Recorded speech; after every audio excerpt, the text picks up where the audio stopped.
Fada Bergantiños, cando eu participei neste seminario, que evidentemente que o montan expertos, sabes, que eu ao final eu estou lendo na miña casa desde sempre sin profundizar, lendo máis desde a intuición.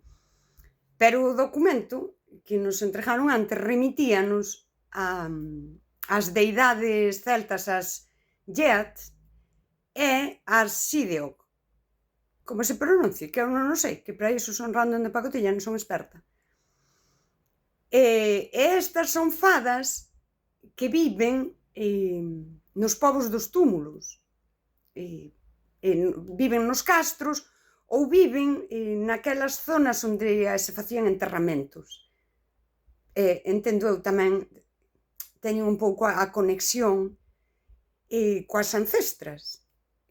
Están aí, non son malas, poden ser así como un pouco trasnas, facer unha trasnada, pero normalmente son boas. Viven nos povos dos túmulos. Logo, si que conectannos, ou digo eu, non? Conectaríannos cas nosas ancestras, ca memoria. E aí o fado no gaélico ten que ver ca memoria e co pasado, co paso do tempo. E a Fada Bergantiños, pero claro, eu non é case intuitivo das cousas que sei da vida e das lecturas. Di Pondal, cando xemendo sai da súa furoca, e hai unhas fadas na cultura celta que son as Banshee, non sei pronunciar estas cousas, que estas viven soas.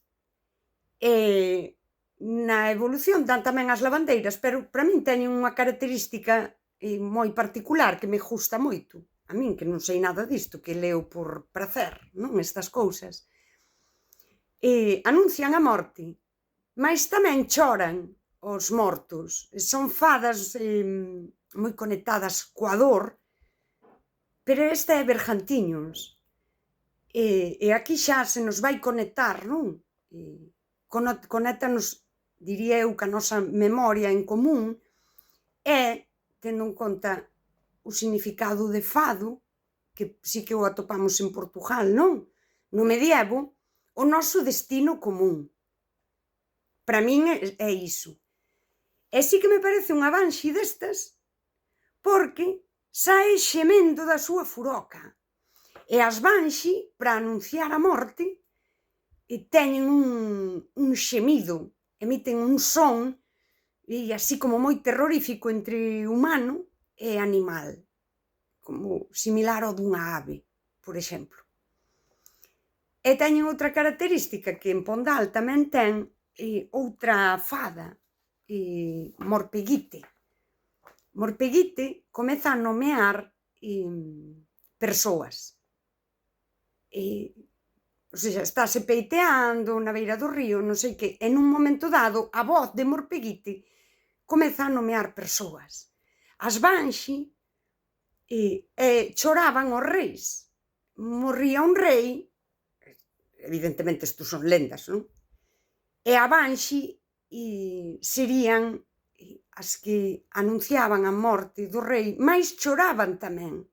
Estarían ali naquel velorio chorando. E co paso, quero dicir, a tradición, pois, así, familias escocesas foron como atribuíndose que tiñan as súas Banshee. As súas Banshee, tal familia, outra familia, outra familia. É case como a Morpeguite.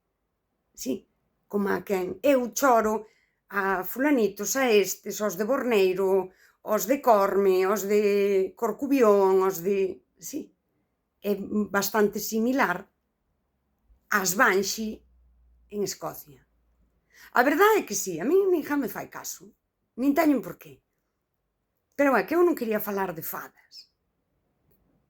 Sí que sirve para ver como se estamos unidas, non, pola mitoloxía, tal como di Ramón Piñeiro, e temos creación como pobo, unha creación que a nosa particularidade na orixe celta tamén está esa creación, está tamén unha filosofía común que di Ramón Piñeiro.